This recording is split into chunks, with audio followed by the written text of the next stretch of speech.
औरत बेहोशी से जागी तो उसने खुद को गिलोटिन से बंधा हुआ पाया। घबराने के बजाय वह बहुत शांत रही। कसाई ने बड़ी होशियारी से हैंडल घुमाया, जिससे औरत का सिर हवा में लटक गया। फिर उसने गाड़ी को उसकी तरफ खींचा, उसका मुंह बंद किया और एक तेज चाकू जोर से मारा। औरत ने पलक तक नहीं झपकाई। कसाई को शक हुआ, क्या उसका चाकू काफी तेज नहीं था? इसलिए वह मुड़ा और एक और भी तेज चाकू उठाया, लेकिन औरत बिना हिले डुले रही। कसाई घबरा गया। औरत ने शांति से उससे कहा, या तो मुझे अभी मार दो, नहीं तो मेरा बॉयफ्रेंड आकर 7 दिनों के अंदर तुम्हें मार डालेगा। उसने कसाई को चिढ़ाते हुए पूछा कि क्या वह डर गया है। इन बातों ने तुरंत कसाई की दिलचस्पी जगा दी, क्योंकि उसकी नजर में औरत का पति एक अंधे आदमी से ज्यादा कुछ नहीं था, जिसने अभी अभी उसे किडनैप करके अपने सामने से ले गया था। वह इस महीने पहले ही 10 से ज्यादा लोगों का मर्डर कर चुका था और पुलिस उसके सामने बेबस थी। एक अंधा आदमी उसका मुकाबला कैसे कर सकता था? कसाई को इस पर बिल्कुल यकीन नहीं हुआ। उसने तुरंत अपना चाकू नीचे रख दिया और तय किया कि उस औरत को कुछ और दिन जीने दिया जाए, ताकि देख सके कि क्या होता है। बधाई हो, आप इस R-rated हॉरर फिल्म पर तब पहुंचे जब आपके फोन में सिर्फ 60% बैटरी बची थी। यह आंखों पर पट्टी और सीना तान कर देखने वाली है। फिल्म शुरू से आखिर तक जबरदस्त है, जिसमें कहानी में अनगिनत ट्विस्ट हैं। डायरेक्टर एक सीरियल मर्डर केस को कहानी की तरह इस्तेमाल करते हैं और इस गहरी थीम को बुनते हैं कि कैसे किसी के अपने परिवार का ट्रॉमा इंसानियत को बिगाड़ देता है, और माफी और छुटकारा पाने की थीम को तनावपूर्ण कहानी में शामिल करते हैं। रोमांच और उत्साह का अनुभव करते हुए दर्शक इंसानियत की जटिलता और कई तरह के स्वभाव पर भी गहराई से सोचने लगते हैं। मार्क की हत्या करने की इच्छा कम नहीं हुई थी। जल्द ही उसने बस का इंतजार कर रही एक औरत पर नजर डाली, उसे नशा दिया और उसे वापस सीक्रेट रूम में ले गया। उसने उसे नाया पर फेंका, फिर उसकी जंजीरें खोली और उसे जानवरों की तरह दीवार से बांध दिया। नाया के सामने मार्क ने तेजी से चाकू नीचे गिराया और नाया डर से कांपने लगी।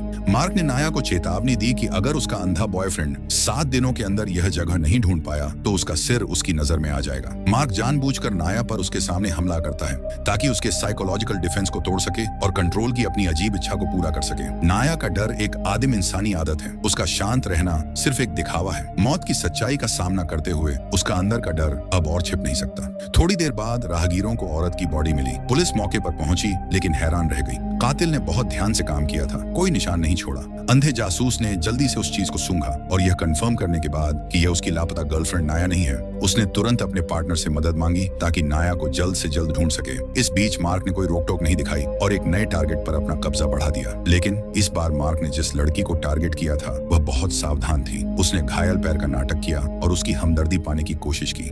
जब लड़की ने देखा कि उसका ट्रंक खाली है तो वह सावधान हो गई और तुरंत पिल्ले को पैसेंजर सीट पर बिठाकर मुड़ी और चली गई। मार्क पूरी तरह से हैरान था। उसका शिकार भाग गया था। इस पहली नाकामी से गुस्सा होकर मार्क ने पता लगाया कि लड़की कहाँ काम करती है और पार्किंग लॉट तक उसका पीछा किया। लेकिन जब लड़की ने कार का दरवाजा खोलने की कोशिश की तो वह हिला नहीं। नीचे देखने पर उसे एहसास हुआ कि किसी ने उसके साथ छेड़छाड़ की है। अचानक मार्क आया और उसने लड़की की बेरहमी से हत्या कर दी। फिर उसे एक सीक्रेट कमरे में वापस ले गया और एक तेज झटके में उसकी जान ले ली। नाया डर गई थी और एक कोने में सिमट गई थी। अगर अंधा आदमी मैंगडन उसे अगले कुछ दिनों में नहीं ढूंढ पाया तो उसका भी वही हाल होगा जो इस लड़की का होगा। शाम होते ही अंधे जासूस ने दरवाजा खोला और एंट्रेंस पर लाश से टकरा गया। उसे पता था कि यह कातिल का उकसावा था और वह यह भी जानता था कि उसके पास नाया को ढूंढने के लिए ज्यादा समय नहीं बचा है। इस बीच बंद कमरे के अंदर नाया को टॉयलेट जाना था और मार्क ने उसकी चेन बदलकर एक लंबी चेन लगा दी। मार्क के जाने के बाद नाया भले ही जंजीरों में बंधी थी, उसने भागने का ख्याल कभी नहीं छोड़ा। उसने सीक्रेट कमरे से बाहर निकलने का रास्ता खोजने की कोशिश की, लेकिन अंदर ही अंदर उसे एक बूढ़ी औरत कैद मिली। पता चला कि वह मार्क की माँ थी। उस बूढ़े आदमी से हमें पता चलता है कि मार्क को बचपन से ही अपनी माँ से लंबे समय तक बुरा बर्ताव सहना पड़ा था। अपने जन्म के परिवार के सदमे ने धीरे धीरे उसकी सोच को बिगाड़ दिया, जिससे वह इतना क्रूर और बिगड़ा हुआ बन गया कि उसने अपने अंदर का दर्द मर्डर के जरिए बाहर निकाला। इस बीच अंधे जासूस ने भी नई तरक्की की है। 2 सबसे हाल की लाशों से उसे एक सुअर फार्म की गंध आई। इसे 2 पीड़ितों की लोकेशन के साथ मिलाकर उसने यह नतीजा निकाला कि कातिल पास के किसी सुअर फार्म में काम करता होगा। उसने और उसके असिस्टेंट ने तुरंत अपनी जांच शुरू कर दी। जब एक ऑफिसर जांच कर रहा था तो उसकी मुलाकात मार्क से सुअरों को खाना खिलाते हुए हुई। मार्क ने उस अनजान ऑफिसर को एक ही इंजेक्शन देकर बेहोश कर दिया और फिर उसे वापस बंद कमरे में ले गया। उसने बड़ी होशियारी से गाड़ी को फिर से खींचा और गिलोटिन से नीचे पटक दिया। नाया उसके पास लगातार रो रही थी, क्योंकि उनके तय समय में अभी 2 दिन बाकी बाकी थे। मार्क का पागलपन और बढ़ गया था और पूरी तरह से कंट्रोल से बाहर हो गया था। वह अब अपने पागलपन को रोक नहीं सका और सीधे ब्लाइंड डिटेक्टिव के घर चला गया। जैसे ही वह हमला करने वाला था, ब्लाइंड डिटेक्टिव का असिस्टेंट समय पर आ गया और उसने तुरंत उसका पीछा किया। मार्क जल्दी से एक साइड रोड पर मुड़ा और हेडलाइट बंद कर दी। असिस्टेंट तुरंत चेक करने के लिए बाहर निकला, लेकिन इससे पहले कि वह ब्लाइंड डिटेक्टिव को लाइसेंस प्लेट नंबर बता पाता, मार्क ने पीछे से उसका गला काट दिया। उसने नफरत से ब्लाइंड डिटेक्टिव को फोन किया और उसे बताया कि कल नाया की मौत का दिन है और वह देखना चाहता है कि वह कितनी काबिल है। अगले दिन ब्लाइंड डिटेक्टिव का दिल टूट गया जब उसने अपने असिस्टेंट के शरीर को छुआ।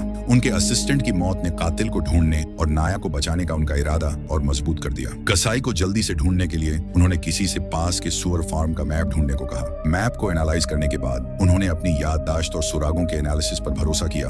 उन्हें पता चला कि नाया को पक्का पिग फार्म में कहीं एक सीक्रेट कमरे में रखा गया है और समय खत्म हो रहा था। लंगड़ी औरत रास्ता दिखाने की जिम्मेदारी संभाल रही थी और अंधा जासूस गाड़ी चलाने का। दोनों नाया को बचाने के लिए पिग फार्म की तरफ दौड़े। इस बीच सीक्रेट कमरे में मार्क धीरे धीरे नाया पर गिलोटिन नीचे कर रहा था। मौत करीब थी। मार्क ने नाया की आखिरी रिक्वेस्ट मान ही ली थी कि अचानक बाहर अलार्म बज गया। वह तुरंत गुस्से में आ गया। उसने उम्मीद नहीं की थी कि एक अंधा आदमी सच में इस जगह को ढूंढ लेगा। वह सीक्रेट कमरे से बाहर निकला और अलार्म बजाने वाले अंधे जासूस को देखकर मार्क दहाड़ा और उस पर टूट पड़ा। जरूरी पल में अचानक बिजली चली गई। सीक्रेट कमरा पूरी तरह अंधेरे में डूब गया। मार्क बिना सिर वाली मक्खी की तरह अंधेरे में पागलों की तरह वार कर रहा था। रोशनी के बिना वह और अंधा जासूस दोनों अंधे थे, लगातार दहाड़ रहे थे, लेकिन इससे उसकी लोकेशन भी पता चल गई। ब्लाइंड डिटेक्टिव ने मौका देखकर उसके पीछे जाकर मार्क को तुरंत इलेक्ट्रिक शॉक दिया और फिर उसके पैर लॉक कर दिए। नाया की चीखें सुनकर वह लड़खड़ाते हुए सीक्रेट रूम में गया तो देखा कि मार्क भी जाग गया था। ब्लाइंड डिटेक्टिव ने जल्दी से नाया की जंजीरें खोली, लेकिन इससे पहले कि दोनों भाग पाते, मार्क जिसके पैर बंधे हुए थे उन पर झपट पड़ा। उसका चेहरा एक भयानक मुस्कान के साथ मुड़ा हुआ था। वह ब्लाइंड डिटेक्टिव और नाया की ओर रेंगता हुआ बढ़ा। दोनों ने रुकने की हिम्मत नहीं की और जल्दी से एक तरफ भाग गए, लेकिन मार्क उनके पीछे बहुत जोर से रिक्वेस्ट कर रहा था कि उसे अकेला न छोड़े।